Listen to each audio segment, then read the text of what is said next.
Welcome back to Lily's Crafty Corner. Today I'm going to share with you a project share and give you a little bit of a, not really a tutorial, but just a little bit to show you how I kind of got started with it. So basically for my granddaughter Victoria, I thought I would make her a junk journal. And I really haven't made any before. This is kind of my first, well actually maybe my second one. But it's, and the first one I made for my grandson's girlfriend. She's a senior this year, and so is he. And I just thought it would be nice to have something for her senior year. It was my first one, and I really didn't get as involved with it. But you know what happens? You do one, and then you build a little confidence. And then you feel that, well, let me just add a few more things to the next one. So I'm hoping that my third one will even have more into it than this one. So well, let's start from the beginning. This is the book that I started for Victoria. And just so you know, it was a dollar store composition book. And one thing I will say is I probably will not make my next one out of the composition book from a dollar store. I just don't feel that the stitching and the things are as sturdy. So I am going to go to either Walmart or another store and see if I can't come up with something that is a little more sturdy, even if it costs me more than $1, like like $2.50 or whatever they would be, to feel more confident with it. But anyway, let's get started here. First of all, on this one, I took and I had this came from Michael. Yeah, Michael's. It was one of those hot buys, and I always wait till they're $5 a piece.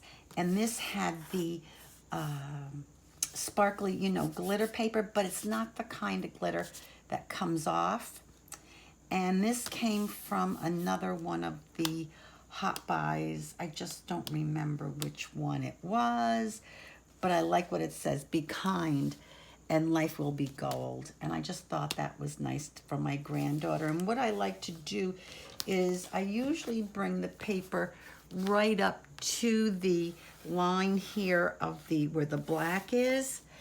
And then I take, and then before I put the lace on, I went to the back, and actually this is fabric that I got at the flea market. It was in a big wad of stuff. I think the lady only charged me $10, and there was a tremendous amount of paper, fabric, and the person was a quilter.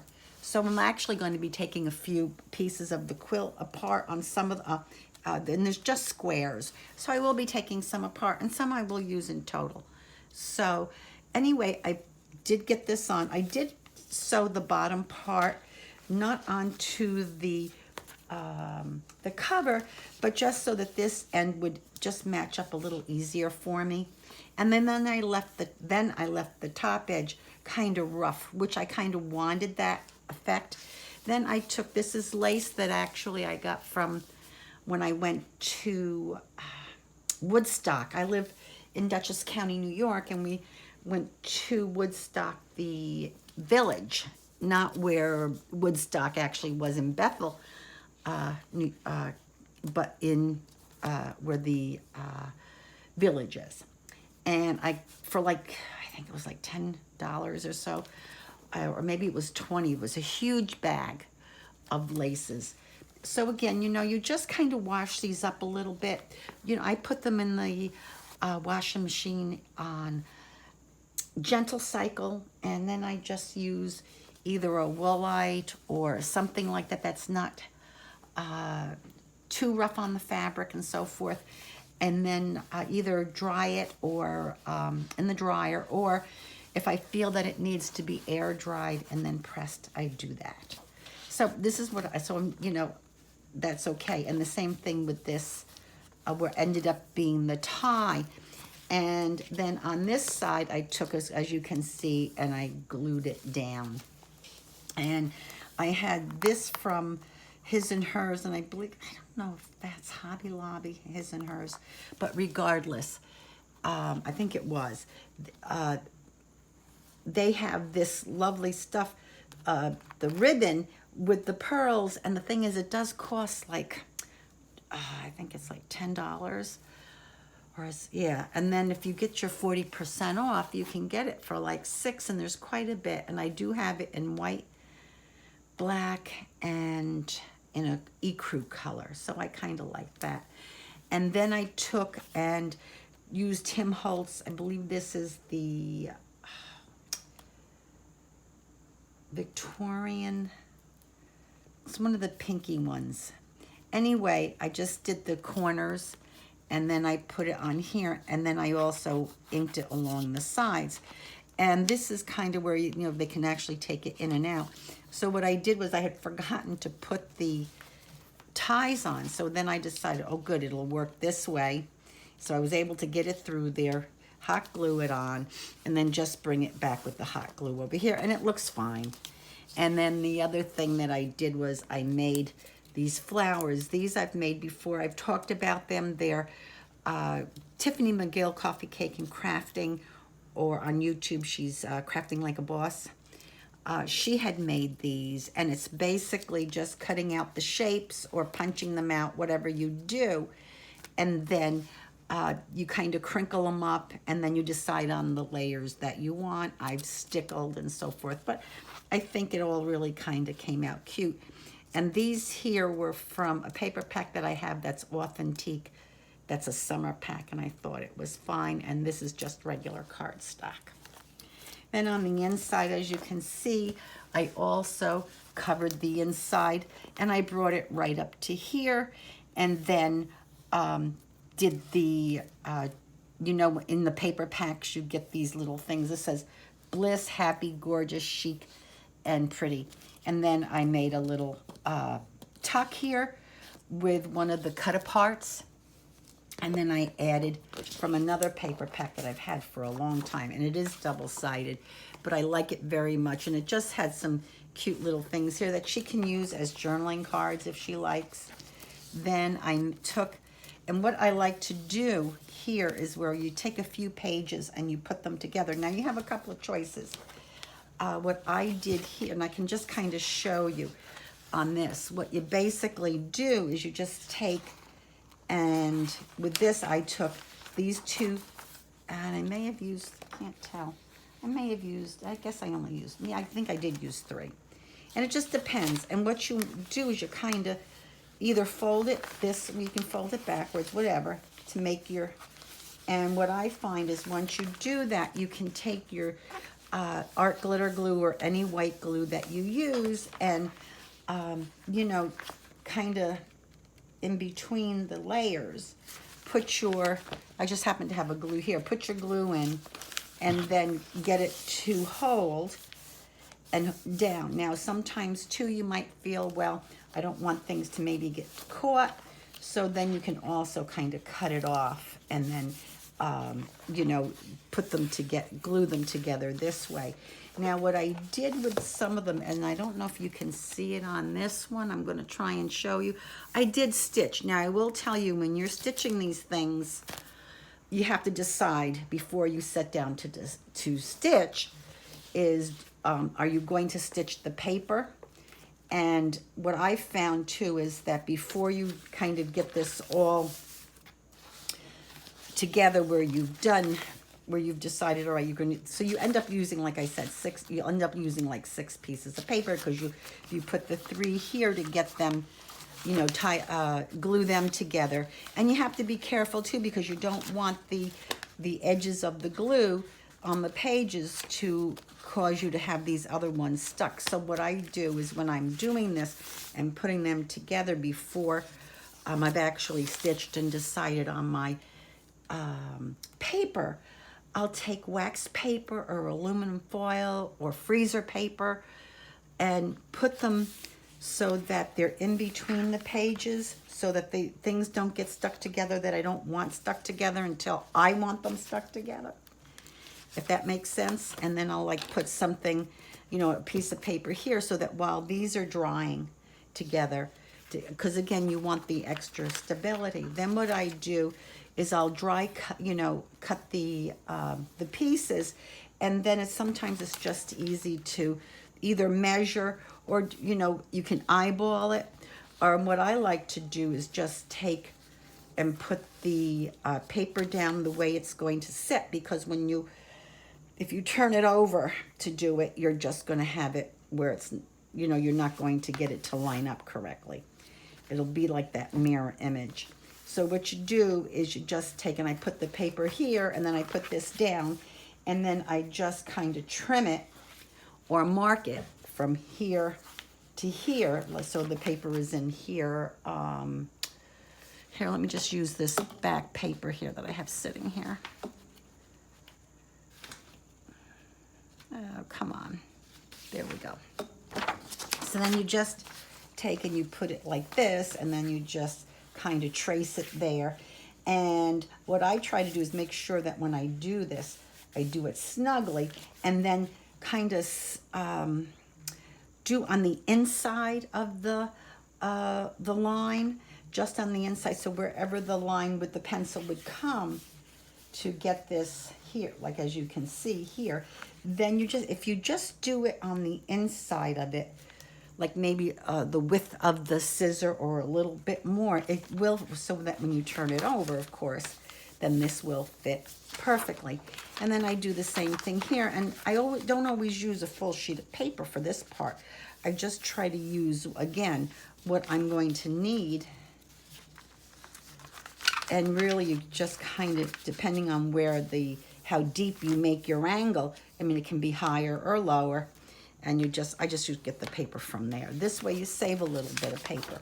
So then once you have all your papers together that you want, and you can I lightly glue them in, and the same thing, I'll lightly glue here, so that when I go to take it to the sewing machine, I just come down the one side, and I just go, let me just see if you can see it. Okay, I got out of frame. Here we are. Come down the one side and come over. And if you decide that you want to make the pockets for the top, if you have one of those little 3/4 inch or 5/8 inch, whatever is the small punch, if you're going to do a top loading, again, you kind of do the same thing. You decide on how many papers you want to put together, and then you usually don't usually bother putting anything on the inside of this one, but you will put on here, and then you can either clip all 6 pieces to have that little thumb, so that people can see that that's a pocket, or you can do it on the side, again, depending on how you want it to load. So you can either stitch across here or across here, or if you're going to do it from the top, you just do from the top piece and across to the bottom. So that's basically it. And then you decide on how many you want to do, and it just kind of falls into place. So on this one, you can see I also made her some of these folders that she can put in here, and these are simply really easy.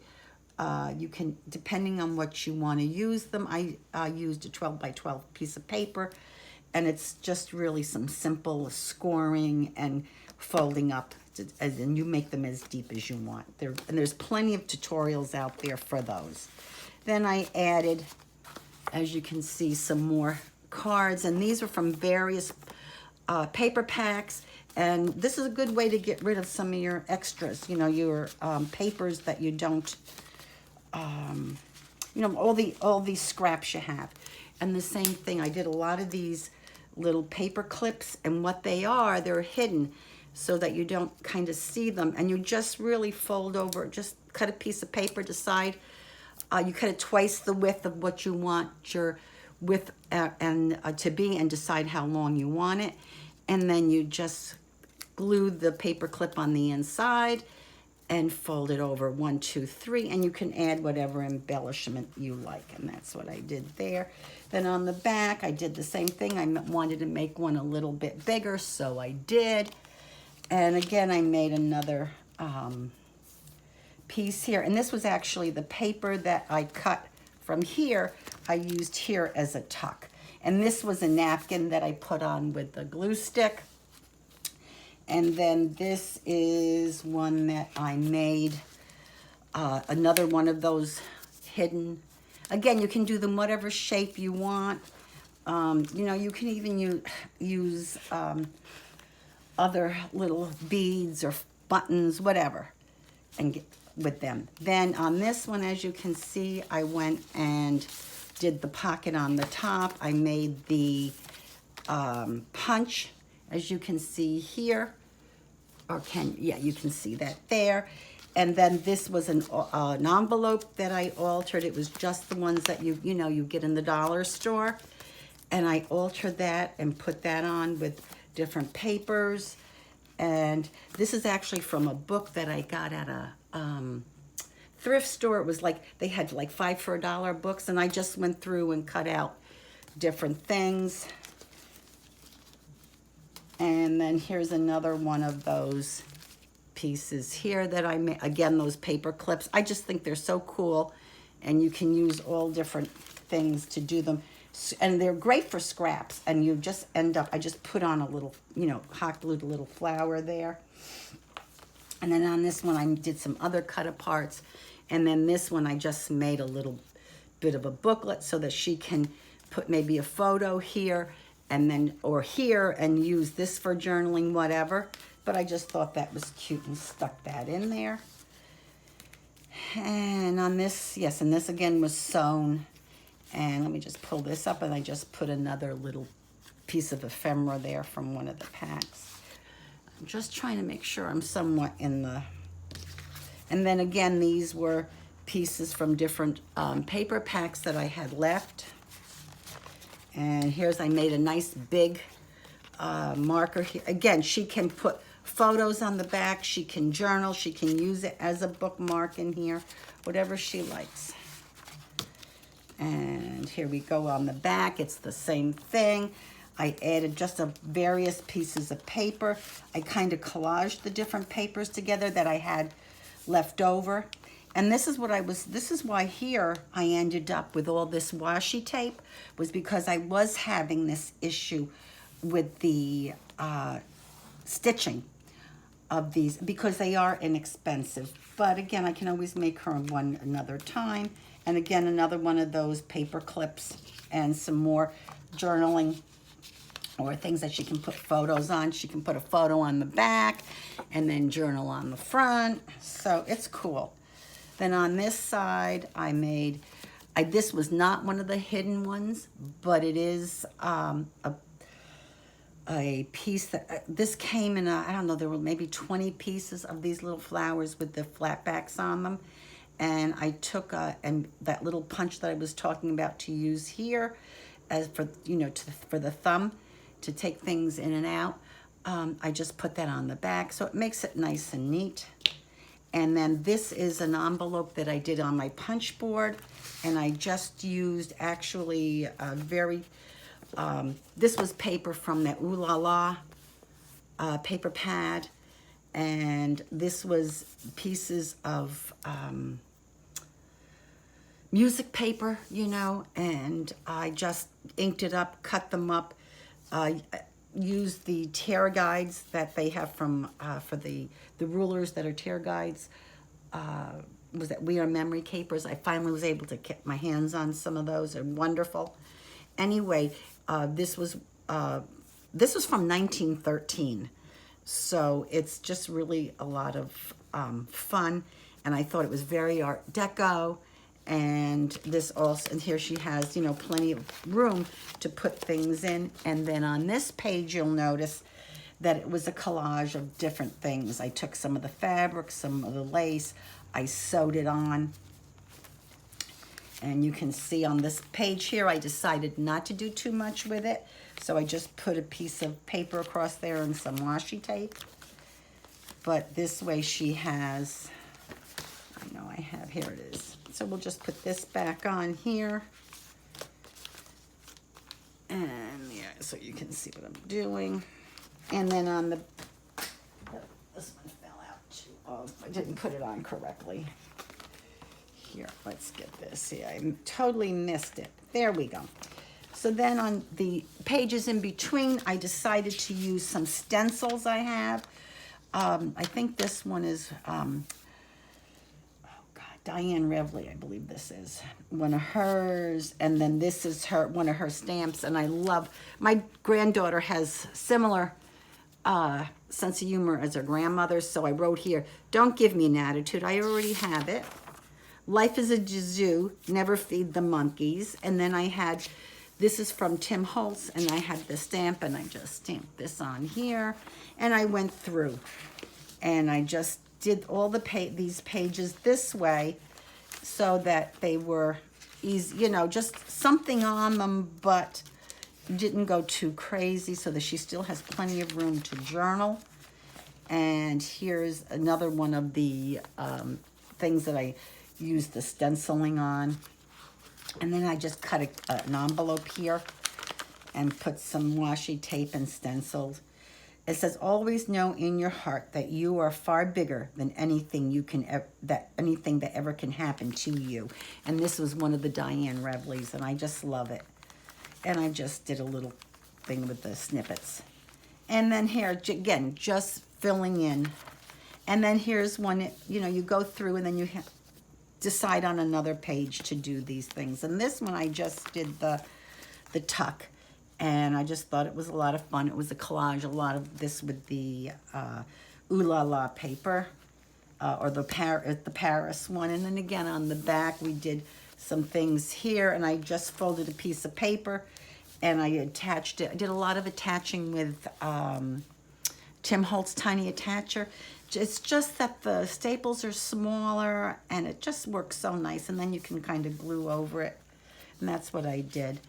And here's a few more things that I just put in here. And I just, you know, didn't get too crazy with anything, but it just was fun. And then in the back, see, I just did a few more things, just nothing too much. And some of these I guess I didn't do. Thought I had done them all, but I guess not. But it doesn't have to be. That was just going through.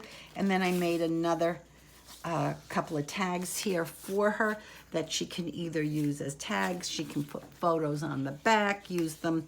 Put on this one she could write in white ink and, you know, journal. And on this one she can put some photos. So they're all here in another little pocket. So again, it's not your conventional junk journal. And then I have some more here where I use, this was actually a May Made It stamp. And I just actually, what I did was I just stamped the whole thing. So I think there's something in here. One of them might say something about a birthday or whatever. But I just thought it was cute. And I just took the whole thing and just did it. Didn't even take it off the back, and just did it as it was. And this is another one of her stamps.